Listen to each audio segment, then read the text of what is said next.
Intimacy, security, respect, good communication, a sense of being valued. These are some of the things that most people would agree make for healthy relationships. And researchers would agree too.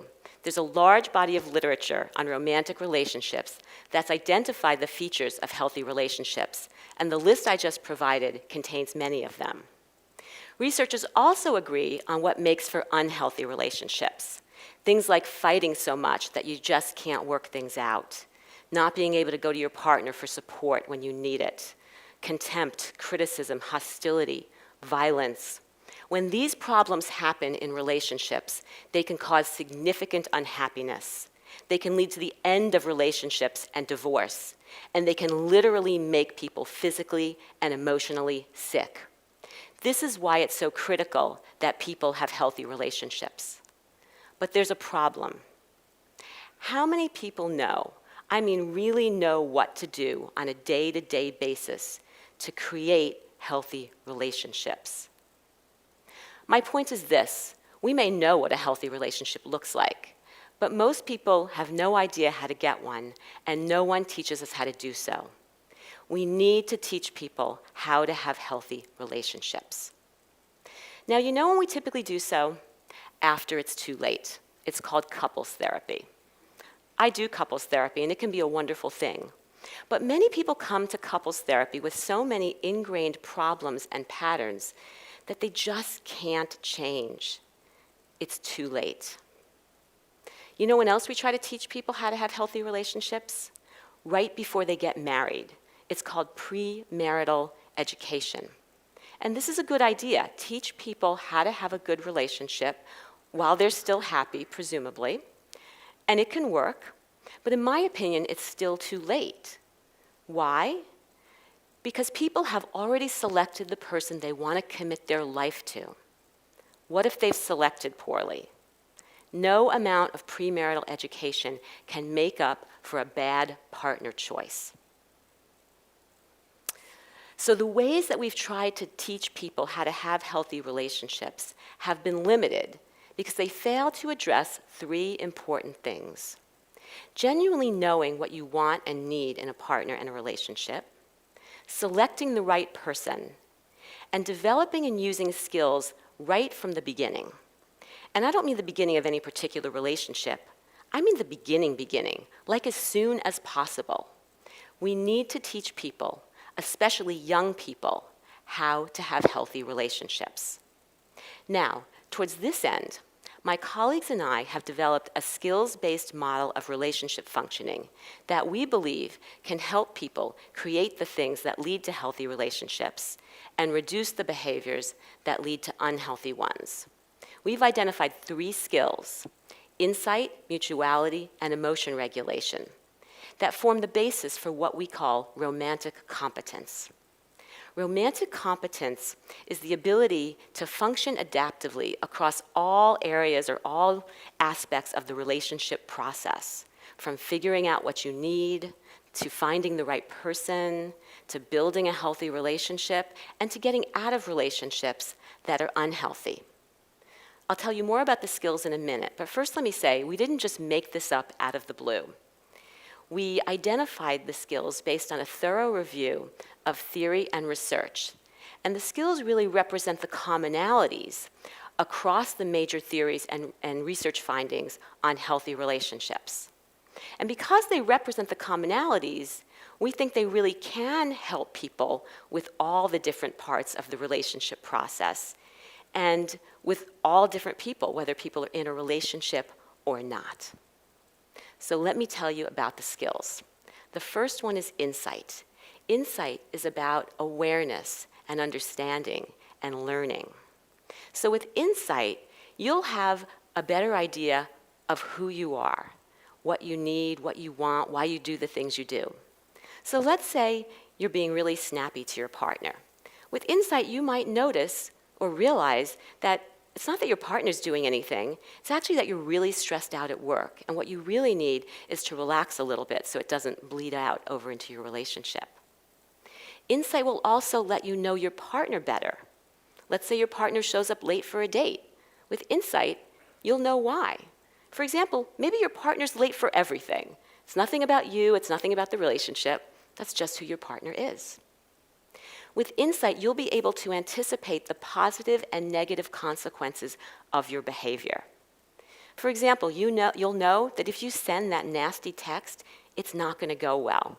Maybe you better make a phone call instead. With insight, you'll be able to learn from your mistakes in ways that allow you to behave differently in the future. So maybe you'll recognize that you're the kind of person who tends to jump in really quickly. You get wrapped up in the romance of things, and then things don't go well. So you might be able to say, well, you know what, the next time, I'm just going to take things a little more slowly and not repeat the same mistake. And with insight, you'll have a better understanding about what's really right for you in a relationship. Maybe you're the kind of person who really needs a monogamous relationship. You're not okay with your partner seeing other people.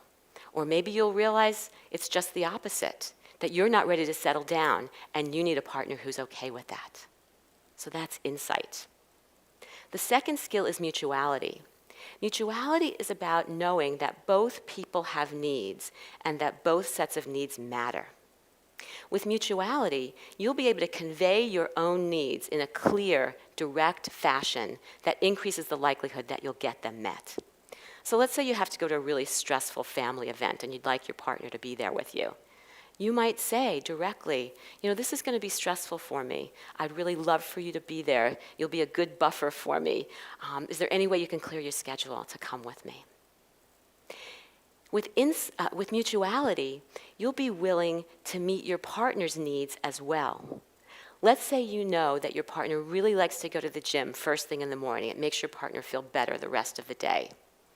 Mutuality will let you be willing to support your partner in this, even though you'd really rather have your partner stay home and in bed with you. And mutuality also lets you factor both people's needs into decisions that you make about your relationship. So let's say you get a great job offer that you'd like to take, but you know it means you're going to have to work more, and you know how important it is for both you and your partner to spend time together. With a mutual approach, you might say, you know, I'd really like to take this job. It's really important to me. But I also am concerned about us spending time together. If I promise to protect some time for us, will you be okay with me taking this job? That's a mutual approach to relationships. The third skill is emotion regulation. And emotion regulation is about regulating your feelings in response to things that happen in your relationship. With emotion regulation, you'll be able to keep your emotions calm and keep things that happen in your relationship in perspective. So you might think, oh my goodness, this is a disaster. This is the worst thing ever. How am I going to handle this? With emotion regulation, you'll think, you know what? I can handle this. This is going to be all right. There's a way to deal with this. I'm going to figure this out. Everything's going to be okay. With emotion regulation, you'll be able to tolerate uncomfortable feelings and not act out on them impulsively. So you'll be able to think through your decisions more clearly. So let's say you're waiting for your partner to text you back. That text isn't coming. You're getting really anxious. You're checking your phone every 2 seconds. With emotion regulation, you'll be able to tell yourself, you know what, calm down.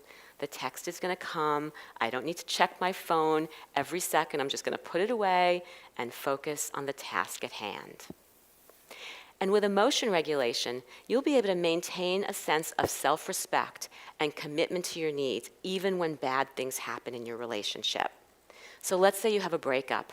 You're feeling really depressed. You're really missing your partner. With emotion regulation, you'll be able to let yourself know that it's okay, that yeah, you're going to feel depressed, but you're going to get over it. You're going to get through this. If you beg and plead to get back together, you're not going to feel good about yourself, and you don't even want to be in a relationship that wasn't good for you. So insight, mutuality, and emotion regulation, I believe it's people's ability to use the skills on a day-to-day basis that lets them have healthy relationships. So let me give you an example of how this works. The other day I was talking to someone and she said that when her partner asked her what she wanted for her birthday, she told him she didn't want anything. So guess what? She didn't get anything and she got really angry and they had a big fight. Why? Because she really did want a present. She just didn't want to tell him. She wanted him to somehow know. It's called mind reading. It's a terrible idea. It never works. Had she been using the skills, insight would have let her know herself well enough to realize that she really did want something, and if she didn't get it, she was going to be mad. Insight also would have let her know that her partner was the kind of guy who was just going to take what she said literally. Mutuality would have let her really ask for what she wanted directly and clearly.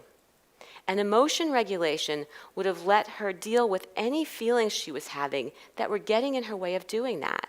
So maybe she was feeling kind of anxious. Oh, what would he think if I asked for what I needed?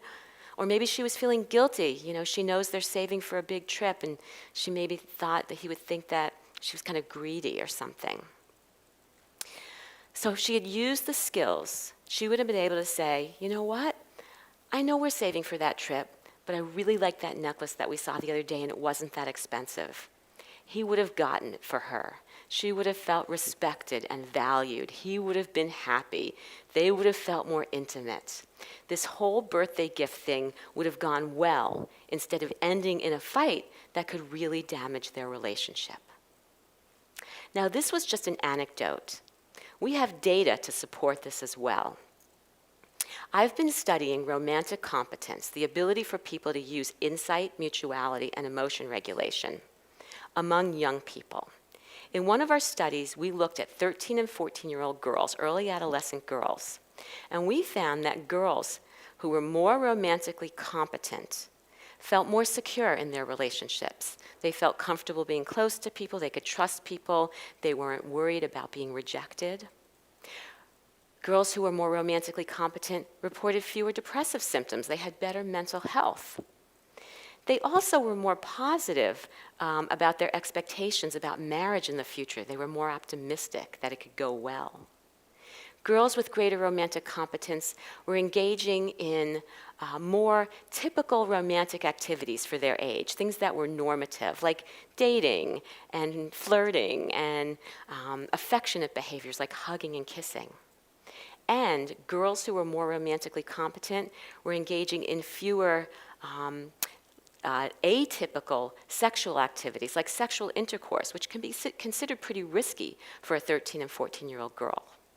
So even at an early age, 13 and 14 years old, when these girls mostly were not even in relationships, the more romantically competent they were, the more adaptive relational functioning they were showing, and the better mental health they were showing. We see the same things among young adults, 18 to 25 years old. More romantically competent men and women feel more secure in relationships. They also report making better decisions. They can see the warning signs when things aren't going well and make conscious decisions with confidence. They're also better at seeking and providing support to their partners. So they're more willing to ask for what they need and use what their partners give them. And they're better at providing helpful support when needed. And this isn't just what they told us. We actually observed them doing this in our laboratory when we asked them to talk with one another about a personal problem. Young people who were more romantically competent also were more satisfied in their relationships. They were happier. And again, they reported fewer depressive symptoms and also fewer anxiety symptoms. So overall, being romantically competent at a young age is associated with greater, more adaptive relationship functioning and greater individual well-being. And this brings me back to my point that we need to be teaching people how to have healthy relationships. So, like I said earlier on, we may know what a healthy relationship looks like, but most people have no idea how to get one, and no one teaches us how to do so. And this is a problem.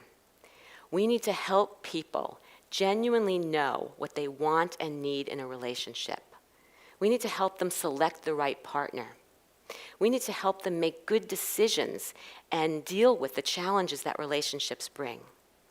And we need to help them build and use skills right from the beginning. This is what the notion of romantic competence is all about. It's all about using insight, mutuality, and emotion regulation to reduce the behaviors that lead to unhealthy relationships, like fighting and poor support and hostility and criticism and contempt and violence, and create the things that lead to healthy relationships, like intimacy, security, respect, good communication, and a sense of being valued. And wouldn't all of our relationships benefit from this? I think they would. Thank you.